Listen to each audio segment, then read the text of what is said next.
Devons-nous protéger nos enfants des mauvaises expériences? Devons-nous les protéger? Mais bien sûr, vous n'attendez pas de moi que je vous dise quand même que vous ne devez pas protéger vos enfants. C'est normal de s'inquiéter de ce qui pourrait arriver à votre enfant. C'est normal de vous inquiéter de son devenir, de son avenir, du fait que demain tout se passe bien pour lui.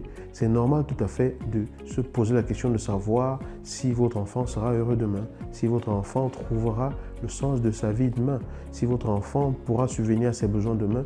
Ce sont des questions normales de parents. Mais est-ce qu'il faut aller jusqu'au point de tout faire pour eux, pour leur éviter de commettre des erreurs, pour leur éviter d'avoir à connaître la difficulté, pour leur éviter d'avoir à connaître la douleur?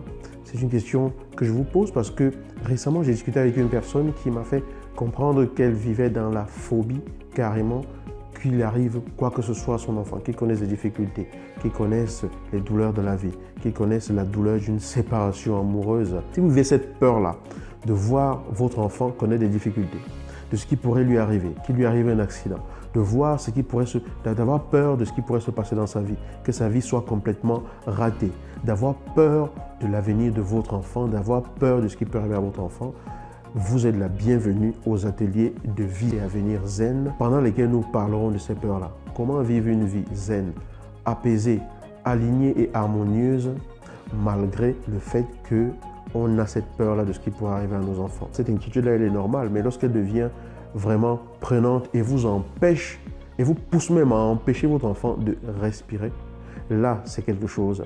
Lorsque ça vous empêche même vous-même de vivre parce que vous êtes toujours en train de vous poser des questions et toujours en train de vouloir être sûr que vous avez contrôlé telle ou telle chose, là, il y a quelque chose à faire. On va juste prendre un exemple.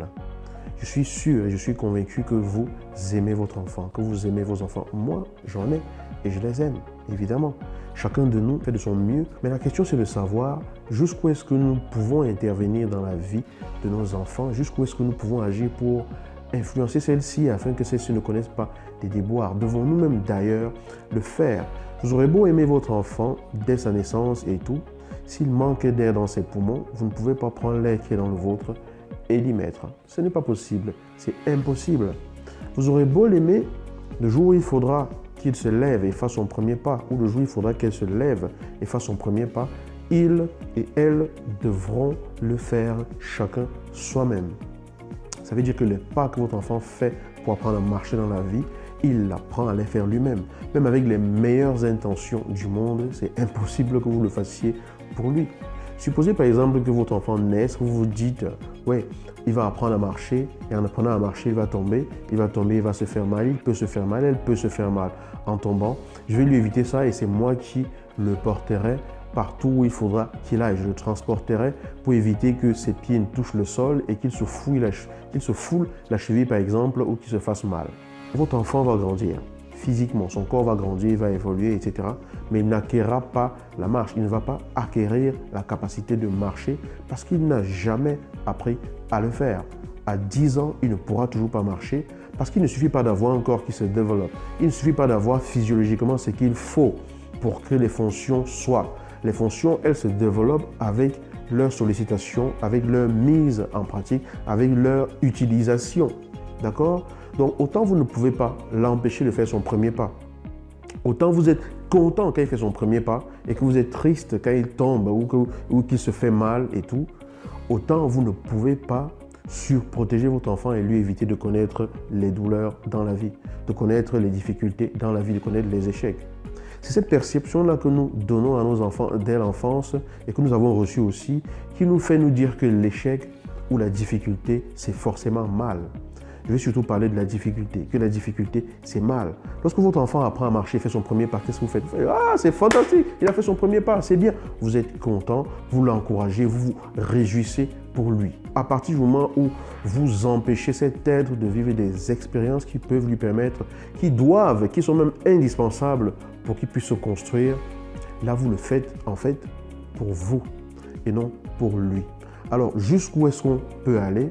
À chacun de voir, à chaque fois qu'il pose des actions en disant « je veux lui éviter ceci, je veux lui éviter cela », est-ce que quand vous le faites pour vous rassurer vous ou bien pour lui permettre de se construire? Je suis sûr que vous aimeriez que vos enfants demain puissent s'en sortir émotionnellement, physiquement, spirituellement, sur tous les domaines que vous pouvez vous représenter dans votre vie. Si cette vidéo vous parle, vous êtes la bienvenue. Si vous vous sentez appelé à cela, vous êtes la bienvenue.